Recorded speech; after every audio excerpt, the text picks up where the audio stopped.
We are going to make some light fixtures today with some old Folgers coffee tins.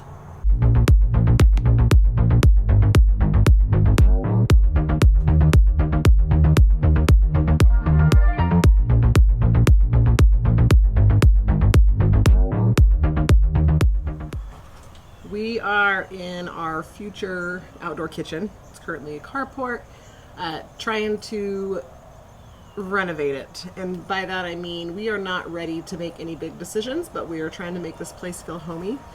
And so when doing things like that, rather than rushing off and buying items that may not be what I want forever, that will work for our family, the first thing we're gonna look at is to reduce, reuse, and recycle.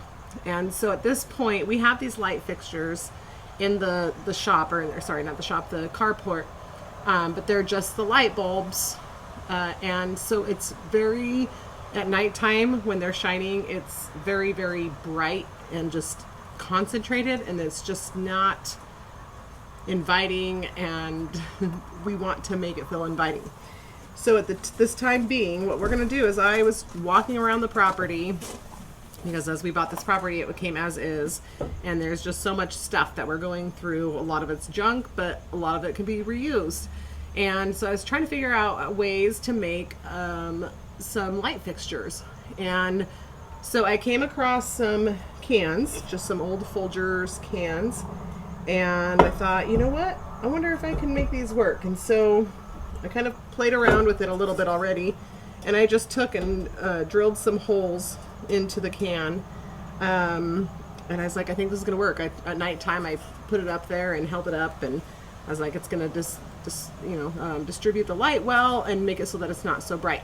So what we're gonna do is put holes in all of these cans, and you can do it if you wanted to eye it. I did that one, I eyed it, but I'll probably come up with a better idea, just so that way I measure the holes evenly.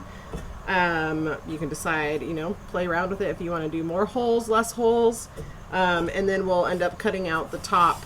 That's part of the top, so that way they can be put up onto the light, or you can hang it from a pendant lighting. And the plan is, we're going to see how it goes, but my thought is to paint these matte black on the outside, just for a nice clean look, and then we'll do white on the inside, so it should reflect nice.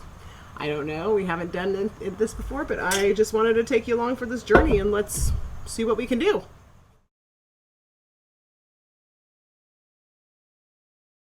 The first thing you're going to need to do is make your marks on the can for the holes.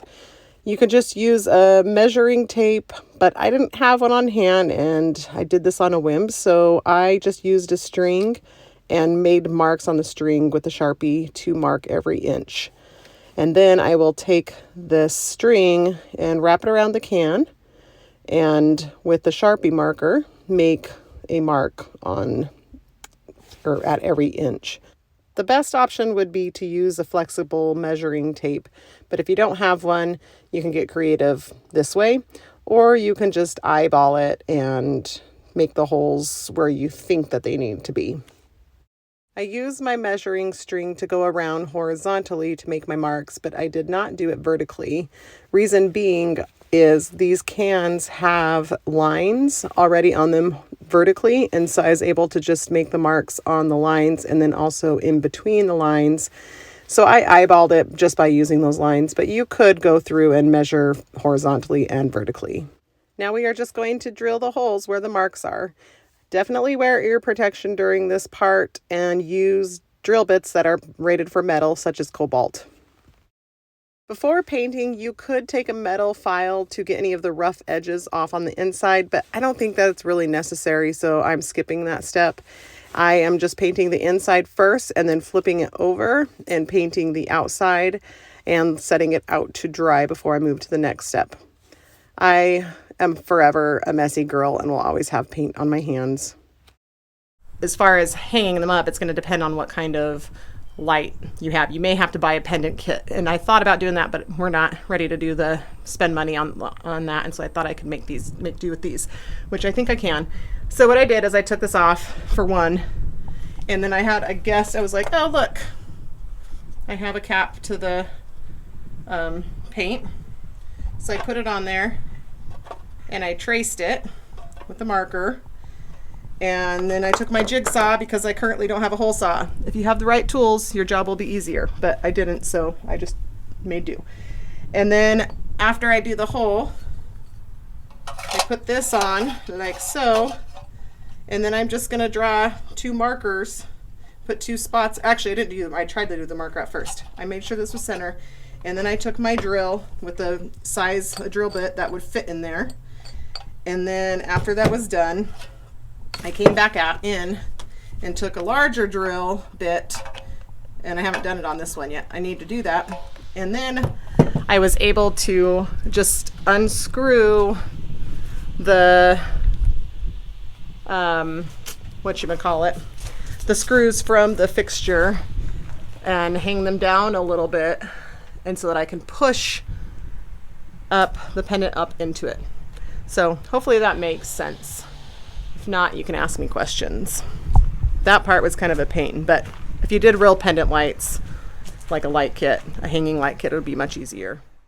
Here is the finished product. It looks so much better than just the plain light bulbs, and it was a quick fix that I did for literally pennies for each light fixture. And we will choose sometimes to put the daylight bulbs in, and maybe sometimes to do the warm light, depending on what kind of mood we want in the room. But hopefully this was helpful to you and you find your creativity and just go for it and do something creative today.